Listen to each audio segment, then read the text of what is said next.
Hey gengs, gue Wicak and this is BSS What?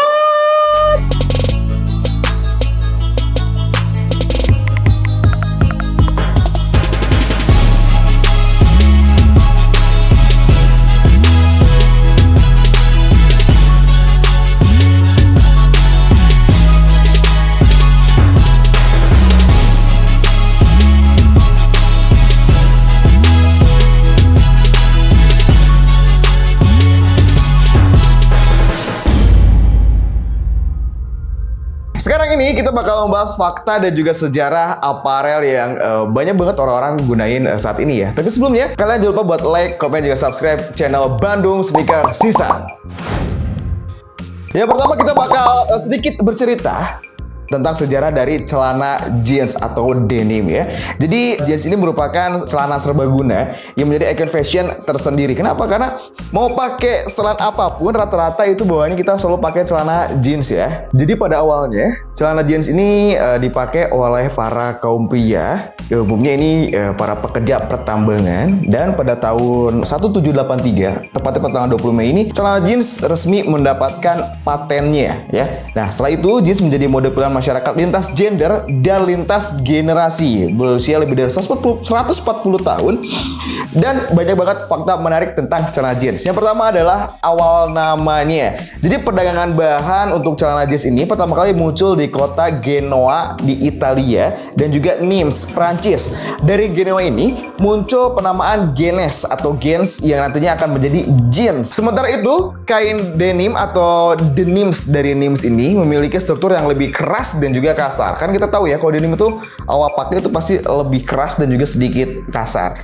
Nah, banyak pihak yang menilai kain ini memiliki kualitas yang paling bagus dan biasanya digunakan sebagai pakaian terusan. Nah, berawal dari Eropa, akhirnya kain ini sampai ke Amerika Serikat dan diperkenalkan oleh Levi Strauss atau Levi's untuk menemani pekerja tambang dalam menunjang aktivitas pertambangan emas di California. Nah, tadi kan ada pelaut dan juga militer yang menggunakan kain jeans ini untuk kehidupan sehari-harinya. Nah, penggunaan jeans ini juga mewabah ya. Jadi semakin banyak banget nih orang-orang yang mulai memakai celana jeans yang mulai dari pekerja di Italia, terus juga banyak pekerja tambang, bangunan maupun pekerja keras ini mulai menggunakan celana jeans.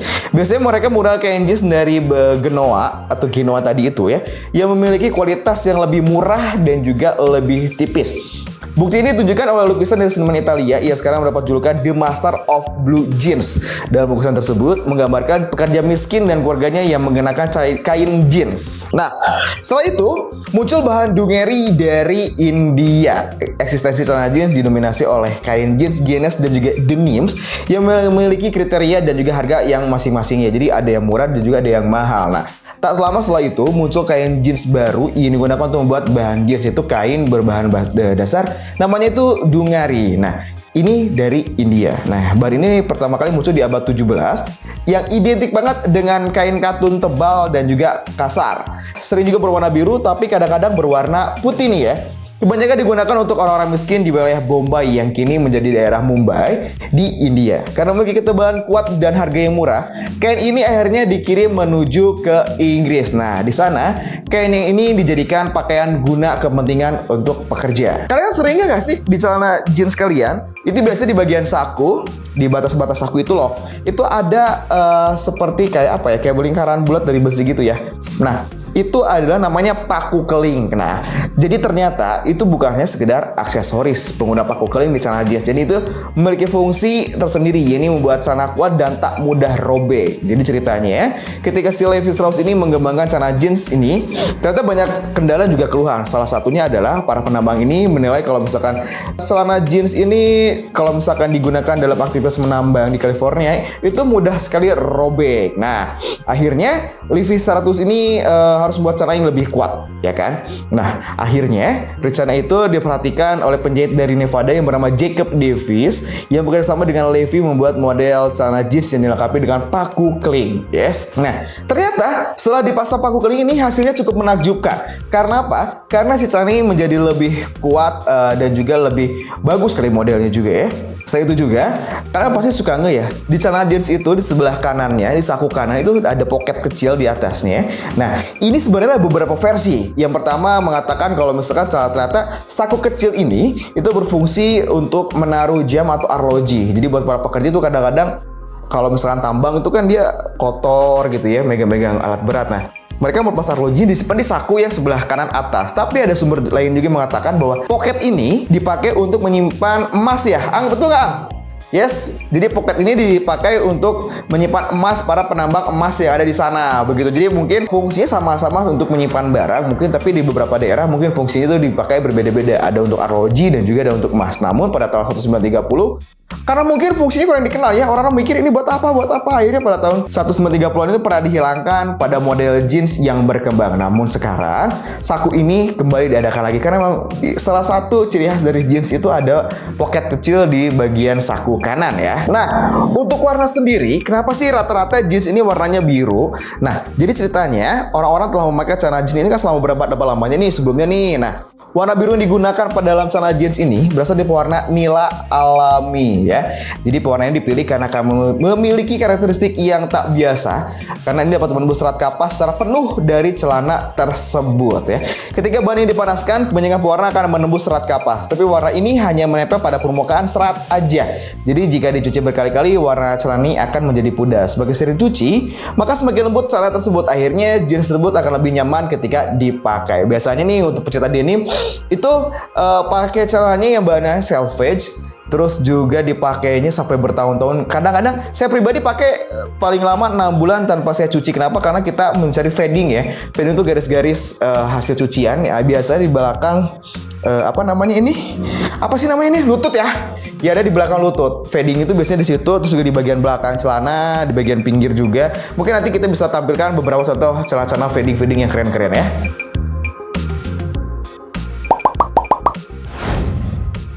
Dan next, kita bakal membahas tentang fakta dan sejarah kemeja flanel.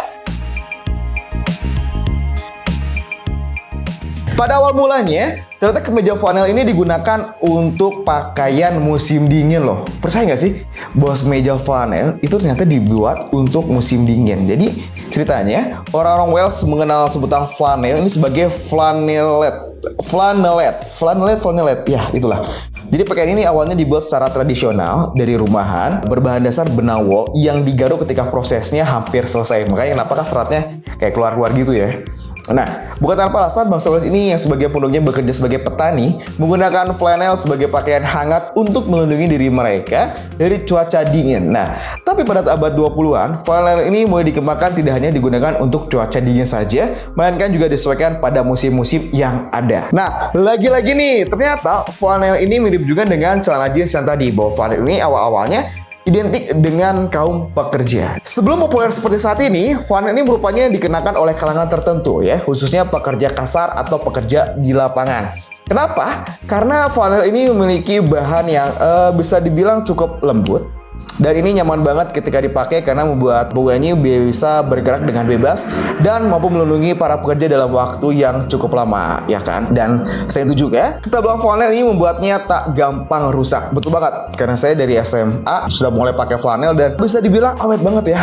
Maksudnya untuk riding pakai flanel itu enak, nyaman karena kita masih bisa merasa hangat. Kalaupun di cuaca ya sedikit panas, flanel pun masih nyaman juga buat dipakai ya, karena bahannya ini bisa menyerap keringat kita. Pada tahun 60-an, kemeja flanel ini mudah populer sehingga menjadi tren di kalangan pecinta fashion. Salah satu grup musik The Beach Boys ini kompak menggunakan kemeja flanel untuk cover album baru mereka yang bertajuk Silver Gold.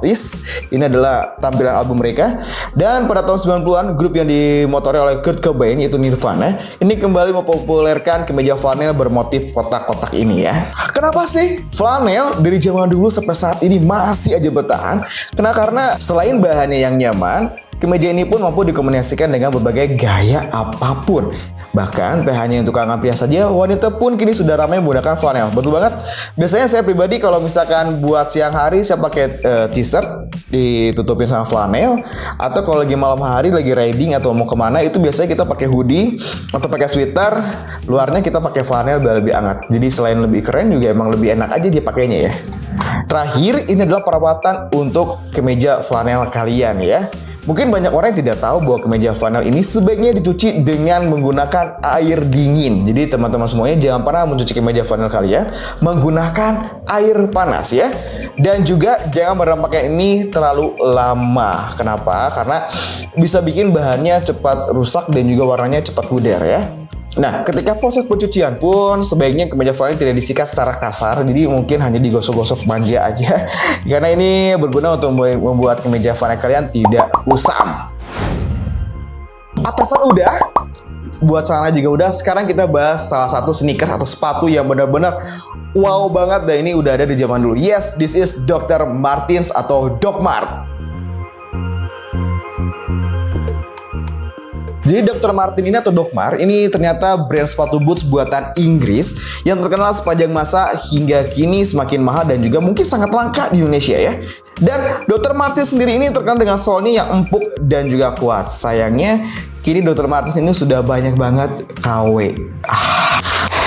Sayang sekali kenapa sih banyak KW-nya ya. Nah, fakta yang pertama tentang Dr. Martens, ternyata Dr. Martens ini bukan orang Inggris walaupun orang mengenalnya Dr. Martens brand Inggris. Padahal Martens sendiri bukan orang Inggris. Jadi ceritanya Dr. Martens ini merupakan seorang dokter tentara Jerman. Sekali lagi dia adalah seorang dokter asli berkeluarga negaraan Jerman. Dia sudah bertugas menjadi dokter tentara pada Perang Dunia Kedua. Kok bisa nyambung ya? Kenapa dari tentara terus seorang dokter sampai akhirnya dia bisa bikin sepatu boots. Jadi ceritanya pada tahun 1945 ini Dr. Klaus Martens ini sedang menjadi cuti dari medan pertempuran karena mengalami cedera saat bermain ski di pegunungan Alpen Bavaria. Nah, pada saat itu, Dr. Martens itu diberi sepatu tentara, namun ia ngerasa nggak nyaman gitu sama sepatu yang dia pakai. Akhirnya, si Dr. Martens ini ngelapisin kulit dan bantalan udara yang bersifat empuk pada sepatu tentara tersebut. Jadi, sepatunya bikin lebih nyaman ketika digunakan. Nah, setelah Perang Dunia Kedua berakhir ini, Dr. Klaus Martens ini mulai produksi karya sepatunya sendiri untuk dipakai secara pribadi. Jadi dia bikin hanya untuk digunakan untuk dia sendiri. Karena si Dr. Martens ini tidak pandai bisnis, akhirnya bertemu dengan teman lamanya saat kuliah yang bernama Dr. Herbert Funch di Munich. Nah, Herbert ini dia seorang dokter yang sukses dalam berbisnis dan juga dia tertarik dengan desain sepatu buatan dari Dr. Martens ini. Akhirnya mereka bekerja sama untuk membuat sepatu ini dari memanfaatkan karet yang dibuang di lapangan udara Luftwaffe pada saat itu. Dan Klaus dan Herbert ini memproduksi dan menjalankan bisnis boots di Seeshaupt, Jerman. Jadi pertama kali itu di Jerman loh teman-teman, bukan di Inggris ternyata ya. Nah, seiring berjalannya waktu ternyata penjualannya cukup bagus. Membuat Martens dan Funch ini membuka pabrik di Munich pada tahun 1952. Nah, 7 tahun kemudian mereka mulai menjajaki ekspansi bisnis internasional dengan menggait produsen sepatu Inggris Griggs Group. Disinilah pertama orang mengenal Dr. Martens merupakan sepatu asal Inggris. Biasanya nih ya, kita waktu itu ngobrol sama sama Sento ya, bahwa sneakers itu berbagai tipe sneakers dan juga merek itu sedikit mempengaruhi dari musik yang sering didengarkan. Nah, Dr. Martens juga sama nih. Doc Mart ini kita selalu mikir kalau Doc Mart itu adalah skinhead. Jadi orang skinhead itu pasti selalu pakainya Doc Mart. Ternyata itu ada sejarahnya teman-teman. Jadi pada awalnya Dr. Martens ini diproduksi dengan warna merah cherry dengan sifat empuk dan nyaman dan disukai oleh kelas pekerja. Dan kebetulan pada saat itu di Inggris ini dominan pekerja itu merupakan seorang skinhead. Jadi bisa diklaim bahwa orang yang pertama kali menggunakan sepatu Dr. Martens hasil modifikasi Griggs Group yang ada di Inggris ini adalah orang-orang skinhead. Jadi pada akhirnya Dr. Martens menjadi perhatian para kalangan anak muda yang menjadi subkultur punk and skin gitu ceritanya. Nah, ini adalah cara untuk membedakan Dr. Martens ya. Jadi ini adalah salah satu cara juga ciri khasnya Dr. Martens boots. Nah, sebenarnya nih ya, untuk penyebutan KW pada sepatu Dr. Martens ini tidak berlaku untuk pecinta Doc Mart original. Mereka lebih suka menyebutnya dengan palsu bukan KW. Jadi lebih kejam ya, nggak ada KW, tapi adanya yang palsu dan juga yang original. Salah satu perbedaan yang sangat mencolok antara yang original dan juga yang palsu adalah bisa kita bandingkan dari warna solnya. Jadi kalau yang original itu terlihat beberapa warna hitam pada sol bagian atasnya. Ini nanti saya bakal liatin fotonya nih ya. Jadi dari solnya ini di bagian atas ini terlihat warnanya lebih hitam dan kalau misalkan makin ke bawah ini dia berwarna coklat transparan. Nah, itu salah satu contoh tips kalau misalnya kalian cari Dr. Martens yang original. Selain kalian belinya di official marketnya, tapi kalau misalnya kalian belinya mungkin di store-store yang biasa atau mungkin kalian belinya lewat COD atau lewat teman, kalian pastiin kalau misalnya solnya warna seperti itu ya. Nah, sedangkan kalau yang palsu itu warna solnya itu solid alias warnanya coklat, tidak ada sol hitam bagian atas dan tidak berwarna coklat transparan. Jadi sekali lagi berhati-hati dalam memilih sepatu Doc Martens, jangan sampai kalian ketipu untuk beli yang palsu. Dan juga nih tips dari saya pribadi, kalau misalkan Doc Martens ini saya dulu sempat pakai beberapa tahun ya, kurang lebih 2 tahun saya pakai Doc Martens. Emang sepatu ini ketika baru dibeli itu sedikit tidak nyaman dipakai karena kulitnya masih keras, terus juga soalnya sedikit masih keras ya. Tapi ketika sudah dipakai daily mungkin sampai sebulan 2 bulan lah, kita baru bisa ngerasain nyamannya pakai si Doc Martens. Dan juga kualitasnya emang oke banget lah untuk sekelas sepatu boot dan berbahan dasar leather atau kulit dan juga sol karet yang keren banget. Tapi tenang aja, Indonesia juga punya produk-produk sepatu boot yang gak kalah keren. Mau lebih keren lagi, kalian coba cek aja di Cibaduyut, juga banyak banget sepatu boot yang keren-keren, gak kalah keren dari Dr. Martens ya. So guys, itu adalah beberapa sejarah tentang apparel dari mulai flanel, celana jeans, dan juga sneakers atau sepatu Dr. Martens ya. Jadi buat kalian, selamat nonton video ini, jangan lupa buat like, komen, dan juga subscribe Bandung Sneakers Season. Gue Wicak pamit, bye-bye.